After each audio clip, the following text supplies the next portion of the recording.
In today's video, I'm going to teach you how to launch your layout workspace within the Wix Studio Editor app using Chrome and create a brand new CMS collection. To get started, open Google Chrome and go to the Wix Studio Editor app. Once the editor loads, make sure you're inside the layout workspace for the site or project you want to work on.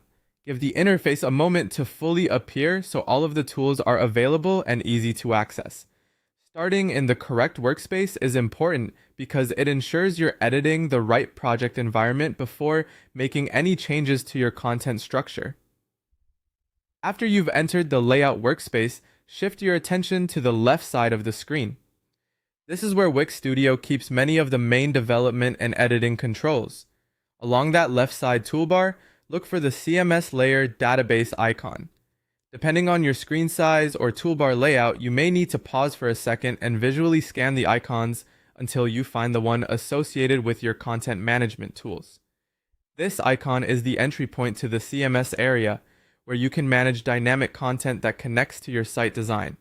Once you've found it, click the CMS layer database icon. This opens the content management section where you can create and organize structured data for your website. The CMS is especially useful when you want to build pages or sections that can automatically display repeating content, such as listings, profiles, articles, or other data-driven layouts.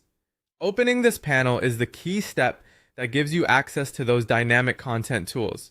From there, look for the option labeled Create Collection and click it. This begins the process of building a brand new collection, which acts as a structural content data table template inside your project. In simple terms, a collection helps you define the type of content your site will store and display.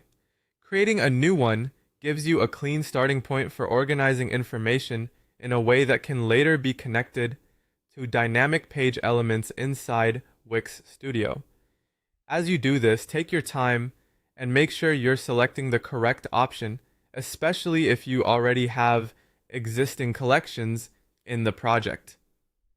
Creating a new collection is the foundation for setting up structured content properly, so it's worth moving carefully. That's it for this process. You've opened the Wix Studio Layout workspace in Chrome, accessed the CMS tools from the left side development toolbar, and started a new collection for dynamic content.